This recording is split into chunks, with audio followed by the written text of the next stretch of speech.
5ஆம் தேதியிலிருந்து தொழிலதிபர் ஆகிறதுக்கான சந்தர்ப்பத்தை ஒரு நாள் இல்லைனாலும் ஒரு நாள், அதாவது 5ஆம் தேதி டு 28ஆம் தேதி வரை ஒரு மாரத்தான் இருக்குது, ஒரு ஓட்டப்பந்தயம் இருக்குன்னா 1000 பேர் கலந்துக்கிட்டாங்க, 10,000 பேர் கலந்துக்கிட்டாங்க, லட்சம் பேர் கூட கலந்துக்கிட்டோம்.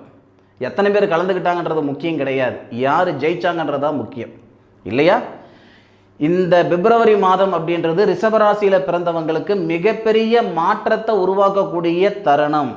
அந்த மாற்றத்தை அனுபவிக்கிறதும் அனுபவிக்காததும், பயன்படுத்திக்கிறதும் பயன்படுத்திக்காததும் உங்கள் சொந்த சௌகரியம். இந்த பிரபஞ்சம் யாரையும் கையை பிடிச்சி கூட்டிகிட்டு போகாது சாமி. யாராவது ஒருத்தர் மூலமாக இந்த நேரம் நல்லா இருக்குது, இந்த நேரத்தில் இந்த செயல் செய்யுங்க, அந்த மாதிரியான சூழலை தான் தெரியப்படுத்தும். அப்படி நினச்சி இந்த வார்த்தையை, நான் சொல்கிற வார்த்தையை அப்படி நினச்சி இந்த நேரத்தை பயன்படுத்திக்கோங்க.